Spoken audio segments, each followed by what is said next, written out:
Hey, Sophia. We're going to do here 1D.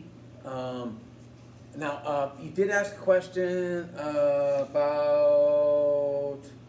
2B. How did I notice that it equal to 0? Remember, it wanted to know when it changes directions. When does something change directions? Velocity is positive, then it changes to negative, or the velocity is negative and then changes to positive. When does something change directions? When its velocity is 0. Remember, it's not really that the velocity is not moving. It's just that if it's going in one direction, a negative direction, and turns around positive, it had to be 0. Or if it goes in the positive direction and turns around, it has to be negative. That's going to be 0. So I hope that answers your question.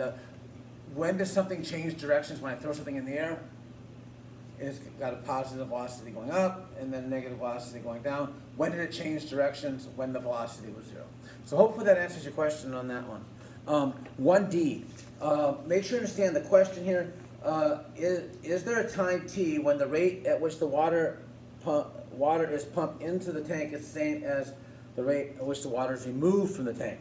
So is there some time when the W of t equals the R of t? Almost the same exact question we just answered, but asked in a different way. What we have to do is there any time when the water level is not changing, when the velocity is 0 in a sense? What we have to do is what's called the intermediate value theorem.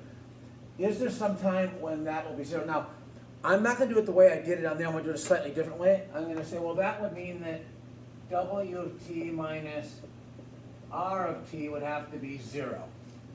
So I'm going to give a slightly different explanation than the one I put on the Canvas discussion board, the written one.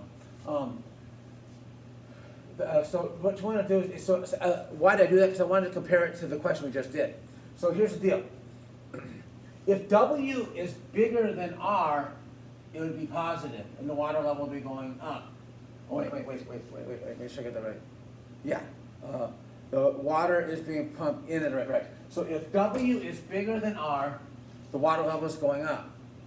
If R becomes bigger than W, you know the water level is going down, right? So all we have to do to answer this question, is there some time that the water levels will be the same? It's really actually not bad. It goes back to something we did very early in the class called the intermediate value theorem. I just got to find one time when W is bigger than R and one time when R is bigger than W, right? Just make sure you got that. If W is bigger than R, the water level is going up, and at some point in time, if R is bigger than W, the water level is going down. What you can't be going up to going down without hitting 0. Now, we don't have to find the 0, and I don't think we could. It's impossible. But what we can do is we can prove that it has to be 0 sometime on the interval from 0 to 8. The reason that's going to happen, now, the AP exam will generally help you out here on this one. W of 0, W of 8. Typically, if they ask you to prove that there's a 0 on an interval, if you use the endpoints, it works. Now, having said that, the very first time I did this question, this is 2016, so this is like 2 or 3 years ago. The very first time I did this question, I picked different points because I didn't have the answer key handy, right? Because I take the test the day after the kids take it, right? So I used different points, but then I thought about it. In terms of explaining it, generally if they say on an interval 0 to 8, show that there is some time that that the water level coming in versus the water level going out, it has to be exactly the same. What we want to do is, you're going to see here is that if you choose the endpoints, one of them W will be bigger than R, and one of them R will be bigger than W, and then we know we're done, okay? Because if W is bigger than R, the water level is going up, and then if R is bigger than W, the water level is going down, okay? So let's do that. So the W at 0 and W at 8, and then R of 0 and R of 8.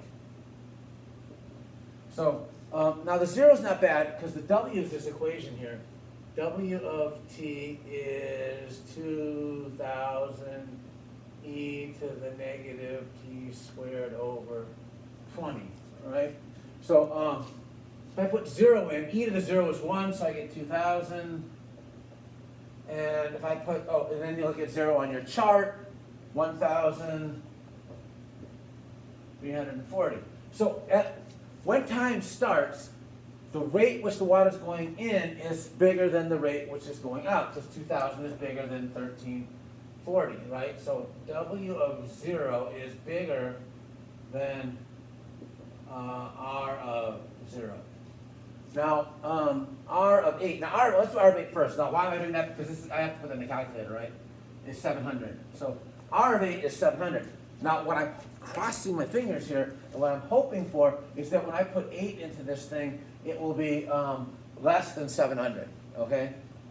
Because to prove this, so I'm going to whip out the handy-dandy calculator here. And I take 2,000 times E, I did the wrong thing. I did 10 to the X. E to the negative 64, because I'm, you want to put 8 in here, right? A squared is 64 divided by 20, and you get 81.524. So notice that 700 is big. So R of 8 is bigger than W of 8. So notice when time starts, there's more water going into the tank. The rate which water going into the tank is bigger than the rate going out. But by the end of the time, there's a lot more water going out of the tank than going into the tank. And that's it, okay? So W of T has to equal R of T somewhere on the interval 0 to 8. Now you could use different numbers, and I'm not sure they would work. You just got to find two numbers. Like you could use time being 2. Oh, actually, can you use 2? No, you couldn't use 2. You could probably use T of 1, and you might even get away with T of 6. You're gonna have to use 0, 1, 3, 6, or 8, because that's the only data points we have for R. I think when I did it, I used 1 and 8 or 1 and 6. Then I thought about it more. Typically on the exam, what you want to, if they say that the derivative has to be 0, or the water level has to be 0 at some point, it's got to go up and then down, is what you want to do is you want to prove at one point, usually the end point of 1, and the end point, though one will be bigger than the other. So notice at the beginning of time, 2,000 is bigger than 1,340, so water's going up, and then by 8 hours later, 81 is smaller than 700, so the rate is, the more water going out, so the water level is going down. You can't be going up and going down, out hitting 0 for an instant. Hopefully that answers your question. And again, back to your other question, same idea, right? Why did I know to check for change in direction of time? Is velocity is positive, velocity is negative. When velocity is 0 is when it's going to change direction. So that's why I knew to look for 0. Thank you.